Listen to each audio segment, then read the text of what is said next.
Good evening, spooks and spookettes. Count Drahoon is here, and it is time for yet another feature of fright. Before we begin tonight's show, let us tend to the castle-keeping notes. If you like our show and want to help us expand the tangled web, consider becoming a patron on our Patreon page. Spooks and spookettes, we intend to take our show to the masses, to any venue that will have us, whether it is in our own back courtyard or across the nation, maybe even across the globe. Of course, in order to do that, we need to fill our coffers in order to cover the gas and food our actors need. Become a patron today, and your dollar, or dollars, will help us grow and make the show all it can be. Join the ranks of Yancey Pearson, Rhonda Gentry, Lucas Lanius, Nicole Johnson, Morgan Mitchell, Courtney O'Halloran, Tyler Laney, and Stephen Duke. Go to patreon.com/Drahoon to give today. Now that is out of the way, let us get into the heart of the matter, and hopefully you won't feel the need to drive a stake through it. Tonight we have yet another edition of Interviewed by a Vampire. Tonight I am joined by the cast and crew of a horror film called JED. This is a little different from most of the horror films that we discuss on the show. This is a first. JED is an LGBTQ horror film. Now, horror has a long history of being intertwined with the LGBTQ community. Many early pioneers of the genre were LGBTQ, and some works of literature and film were analogous to homosexuality and other LGBTQ-related topics. I think tonight is a perfect segue into the subject, and with that, I will now turn it over to Lauryn and Laura Mae, the cast and crew of JED. Laura Mae, welcome to Count Drahoon's feature of fright. Hello. Hey. So, if you can, give us a quick synopsis of JED and your roles in the film. Okay. I wrote JED, I directed it, and I've been editing it as well. JED is about a group of girls who get together after being apart for a while. All of them are of the LGBT community. They decide to go camping, and when they go camping, they run into a couple of brothers that aren't as, they're not necessarily strangers, and they figure that out the longer they're there. And these brothers basically try to murder them. So the story is these girls trying to get away and survive and figure out what's going on. I'm Lauryn Mae, and I play Kim in JED. And I kind of feel like I'm the only smart one of the group.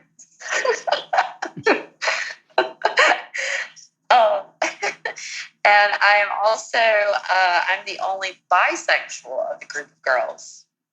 So, yeah, that's I'm trying to think of more details of my character. That doesn't sound lame. So, smart and bisexual is the biggest takeaway. Yeah. So, yeah.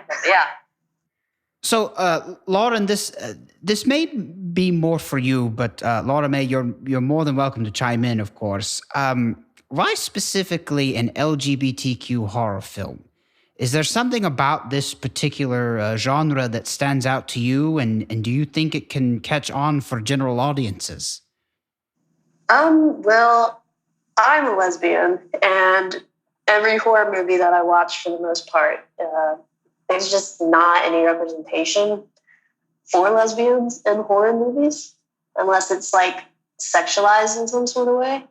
So really, the goal is to just try and make a horror movie with LGBT characters with actual LGBT actors. That was another thing that we were trying to do, is make sure that the bulk of our cast playing these characters are actually part of the LGBT community. And really, it's kind of like we just trying to push some equal representation for everyone. And for me, I try to make films with LGBT characters, not just in horror, but in dramas. Working on a couple of other things, like working on a web series comedy that's going to have some aspects of LGBT community in it, as well as I did a short film. Actually, Laura was in the short film earlier this year, and it was an LGBT story as well, and it was a drama. So really, we're just trying to change the way things are a little bit. So it's not just the same story being told over and over. And hopefully, the dream is that when someone hears, oh, there's this movie, here's the plot, and they're lesbians, and the initial reaction is that, oh, is it porn? Or, maybe people will eventually stop feeling the need to emphasize, like, this is a lesbian movie, and they can just be like, it's a movie, here's the plot, and it not really be like this strange idea. So I'm hoping that the general audiences can connect with it. The characters that are in the story, they each kind of have their own personality, and I'm really hoping that they all connect with some of the relationships that I've built within the story. And I think they don't necessarily have to be a member of the LGBT community themselves in order to relate and enjoy what's happening. And that was actually my next question. If you would rather, for you, it seems that you would like audiences to see this as just a good horror film that happens to have LGBTQ themes as opposed to an LGBTQ horror film. Is that a correct assumption? Yeah, and I mean, obviously, we are pushing it as an LGBT horror film because there aren't many out there. Mm-hmm. And we're hoping that by doing that, we'll encourage more people to go that route as well. Of course. Besides your film, you said there aren't that many out there. Are there any? Are there a few that you can name off the top of your head by chance? The two that come to mind that I watched a while back when I was younger and just starting to get into this. There's this horror movie. It's French, I believe, and it's called High Tension. There's a lot of weird stuff going on in there. It's kind of like a psychological horror.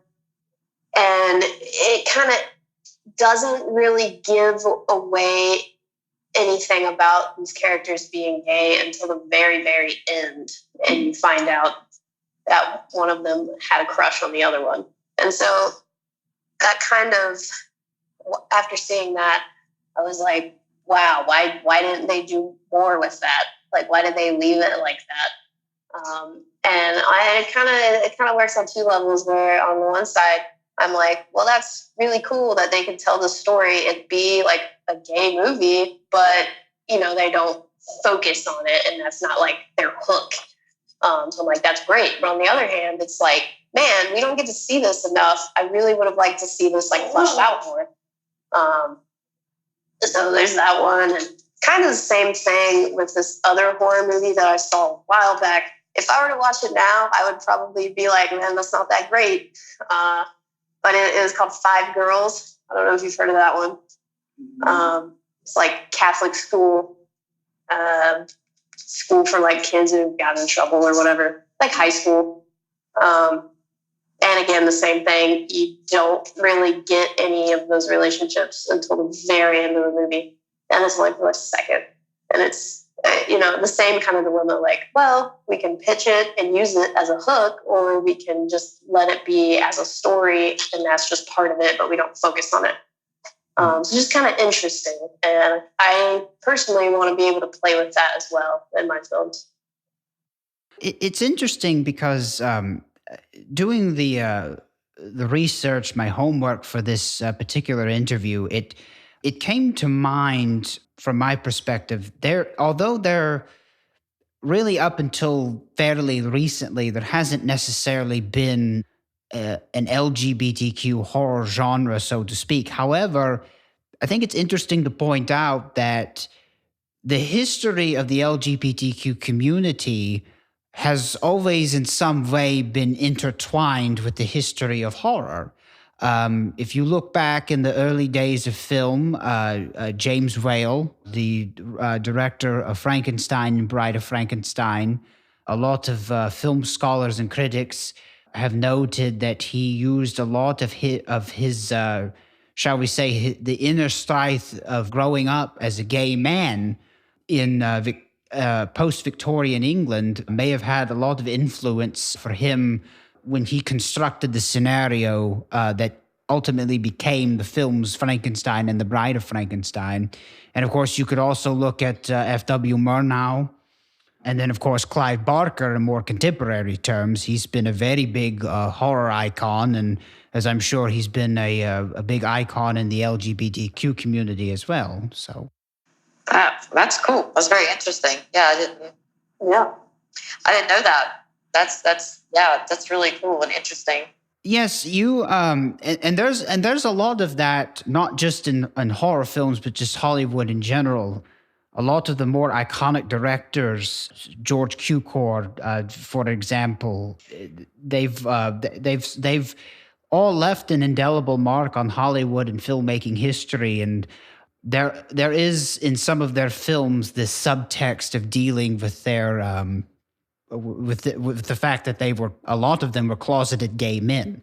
And also back on horror, if I may for a second, there's an English actor. And actually, it's interesting because James Whale worked with a lot of gay actors in his horror films. There's Colin Clive, who is actually, I believe he's rumored to be bisexual.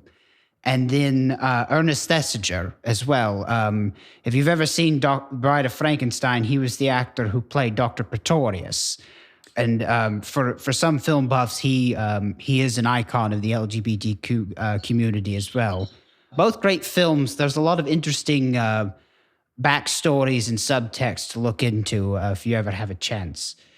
Just real quick, I think can I say something real quick? Yes, I'm sorry. No, I think for me, it's just like there hasn't been like a very strong like group come out and like actually be these stars and cast of the movies and not be portrayed as weak or struggling or, just having some kind of emotional issue as a gay or bisexual character. Right. I can't think of many. No, and I do agree. And that's why having you on this evening is a pleasure for me because I believe you are absolutely correct. Really up until, films like yours and then other films that may have come just a few years before, no one has ever really, like you said, has had a chance to openly talk about these things. Up to this point, it's usually just been subtext and analogy. So you are absolutely, and I'm sorry if you think that I was trying to sidestep that. I most certainly wasn't. No, not at all.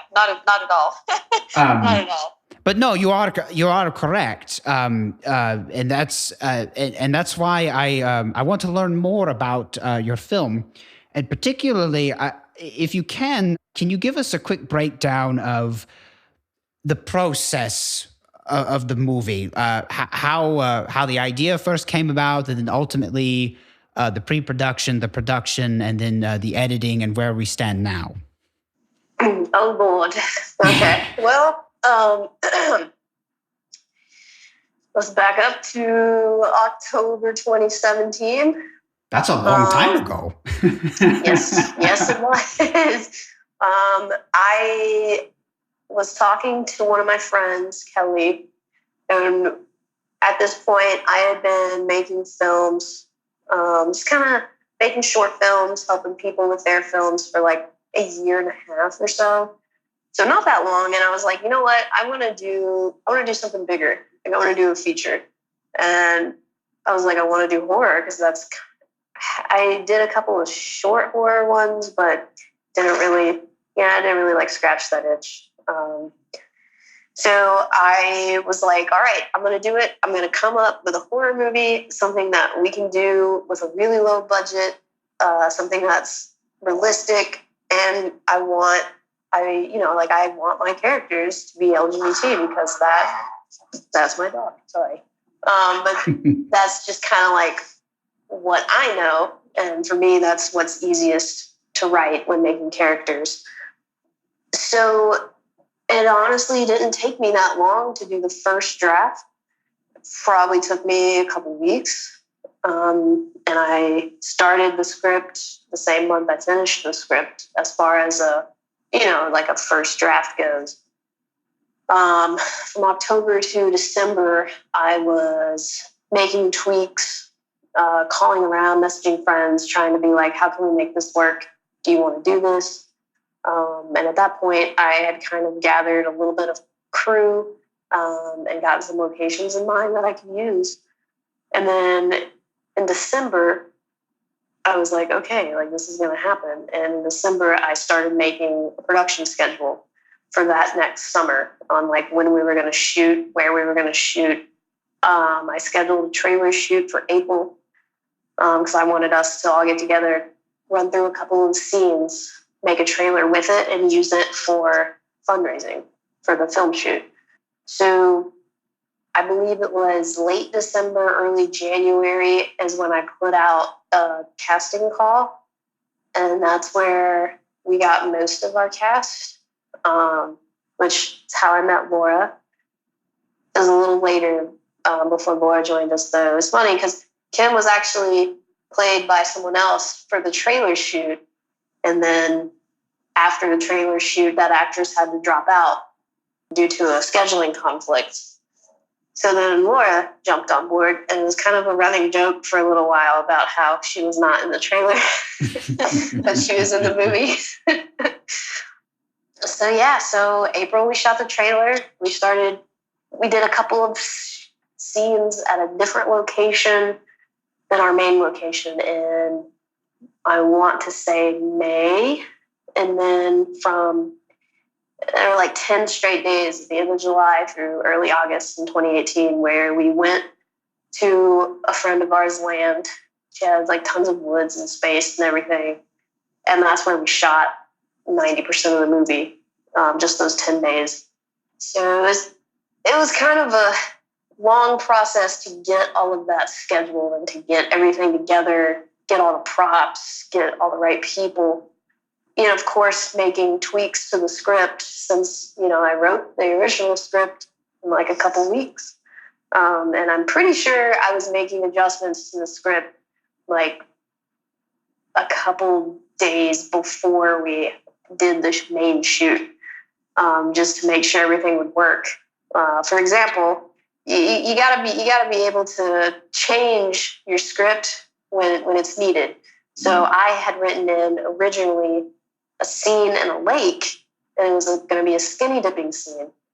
The problem is that we didn't have a lake. We had a very shallow creek.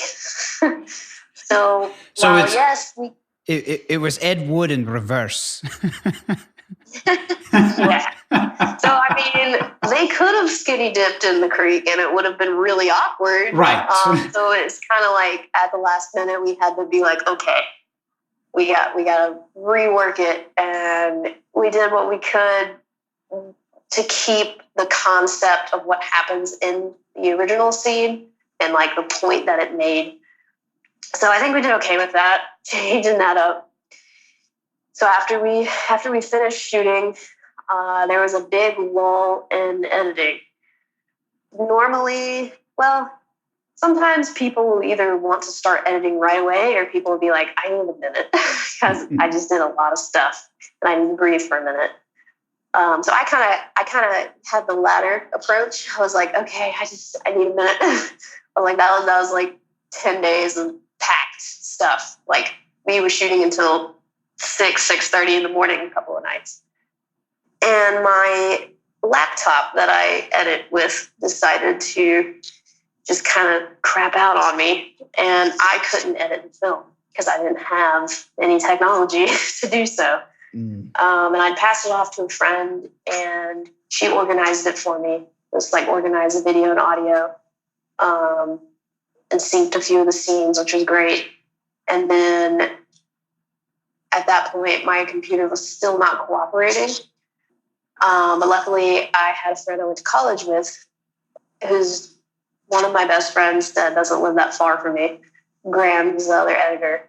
I passed the footage off to him, and he synced the rest of it for me. And by this point, my laptop was cooperating enough, so I got the footage back, and I edited the movie on my laptop that kept freezing and lagging and restarting and all out glitching because we used 4K files. My laptop wasn't having it, but I pushed through it somehow. I edited for like 9 hours a day for like 3 weeks straight, and I got it done. I passed it back to Graham, and he did the color, and he helped me make sure I didn't miss anything with the sound and all of that. And once that happened, we're into like, what is it now? What is this month? September? I think it was beginning of August, late July. It was like early July when I sent it to the visual effects guy, Tyler, and he sent me back the visual effects within a couple of weeks, and then I had to send it to the music composer. So right now, it is in the hands of the music composer. He's making headway. I think he's about halfway through it at this point. And our plan right now is to show it to the cast and crew on November 9th. So it's almost there, like 2 years later. I think the editing process is probably the most brutal story ever told on this podcast. So, I mean, it's the truth, man. That's what happens. Something always goes wrong, but luckily we didn't lose any footage.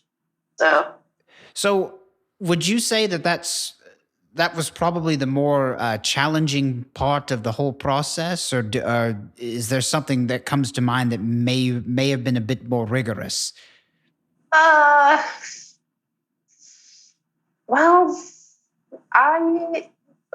that's a hard question to answer. I think overall, I really did enjoy the experience, and the experience that's still happening. I'm hoping that was the hardest part and that there's not a harder part ahead.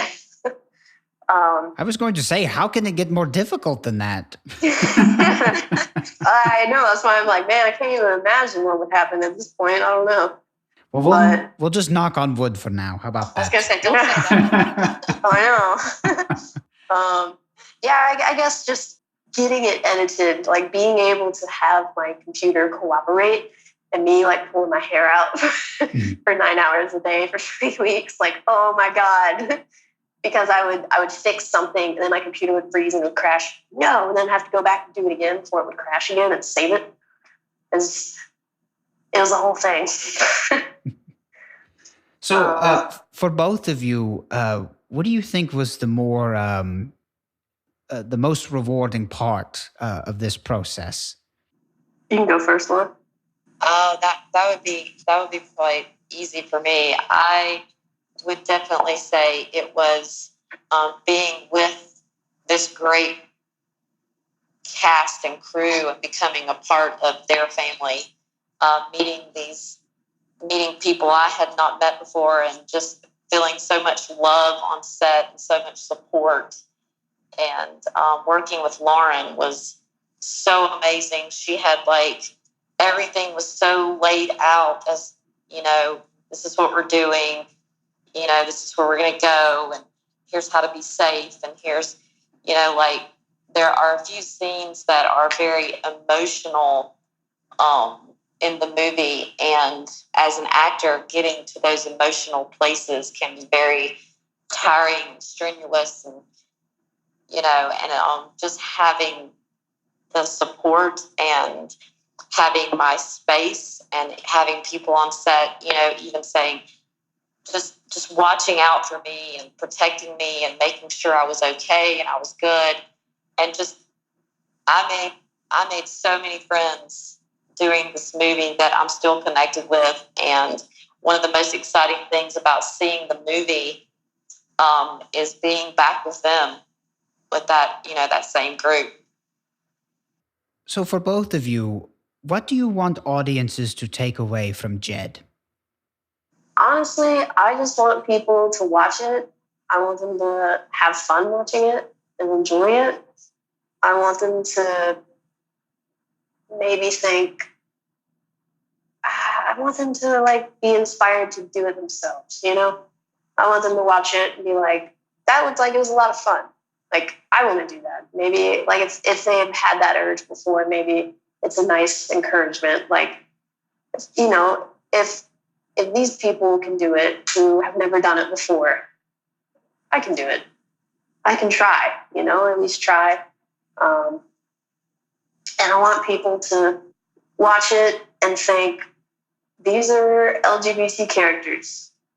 Okay, but I still liked the movie. So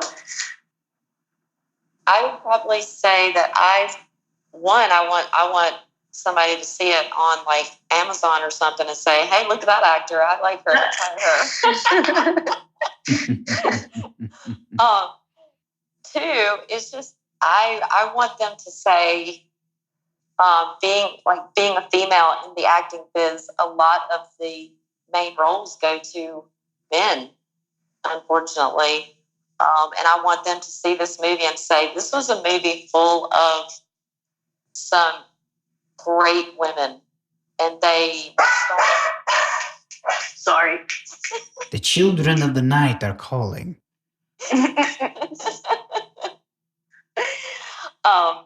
And that, we're strong women and we can carry these lead roles. So you said that the goal right now is to have the film totally in the can by November 9th so that the cast and crew may view it. From here, are there any other immediate plans in terms of a premiere or a festival run? I'm wanting to do some festivals before doing a few more public screenings. So ideally, we could run a festival circuit, and then maybe release it around next Halloween for everyone, since it's a horror movie. People love horror on Halloween, except for the diehard horror fans like me who on Valentine's Day looking at movies and like, oh, there's a slasher. Yeah. I can relate to that. Yes, horror films on Halloween, that makes total sense. It's like ice and water. Yeah. Yeah, but for me, I watch them. Well, I mean, that's all I watch almost. Sorry, that was a really bad pun. You need to call me out on this. I didn't get it. So for me, the first thing I thought of was like, I drink my water room temperature. I don't. Oh, okay. I see. You're one of those humans. So now I know who I'm dealing with. She's crazy. But aren't we all? Think about it. You willingly signed up to be interviewed by a vampire. That's just that just goes without saying. Yeah, but we kept our distance. We're on the phone, so it's not like we're in danger. Well, they didn't. The spooks and spookettes didn't have to know that. I'd be all right sitting right beside you. Well, thank you. That's maybe someday I can take you up on that. I'd love to meet a real life vampire. Yeah, that sounds like a bucket list goal kind of thing. Well, at least you were interviewed by one, so if that was on your bucket list, you can definitely cross that one out. Yeah, I tell you what, man. What are you doing on November 9th? You want to come out to the premiere? Well, I'll have to check with my producers, but that would be a sight to see. I will tell you though, it is in the evening, so no worries about the sun. Oh no, and I appreciate that. You know how inconvenient it is to go to a movie premiere in the daylight. Just all the hustle and bustle of getting me the right sunscreen and then the right umbrella and the right tinted car window. It's a hassle. I don't see how the producers put up with it, but But anyway, where can we follow up on any news about JED or any other projects that you folks are working on? Well, we have all of our JED updates posted directly on our Facebook for JED. It should be facebook.com/JED Trilogy. And that should be all of our... We have like a ton of photos, and we have the trailers and any updates on how we're doing, where we're at. As well as we are going to post a contest soon for someone to win a couple of tickets to our cast and crew premiere. So if anyone's interested, keep an eye out on the JED Facebook page. I also post updates on our production Facebook page, Outlandish Productions. And we also have a website as well where we have all of our trailers and things that we're working on, what's coming up. And that's outlandishproductions.net. We will be sure to have all the links posted on our show notes page.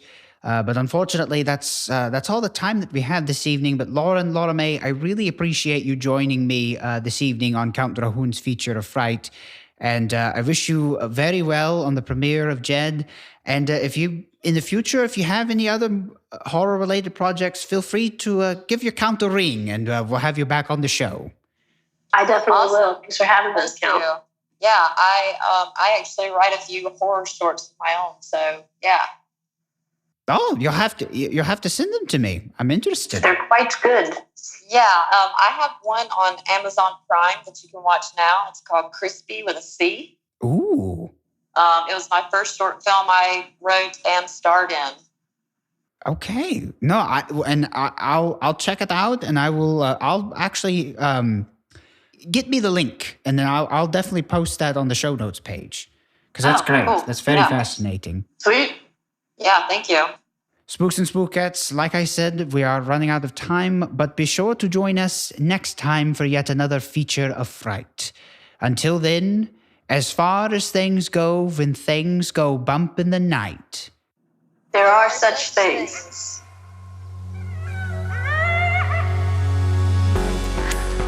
Want to help the show grow? Well, you can start by leaving us a review on iTunes. Go to your iTunes account, click on Podcasts, type in Count Drahoon's Feature of Fright. Once you hit the main page, go to Ratings and Reviews, and click Write a Review. The more reviews we get, the higher we move up in the iTunes rankings, and the closer we get to world domination. Thank you, Spooks and Spookettes.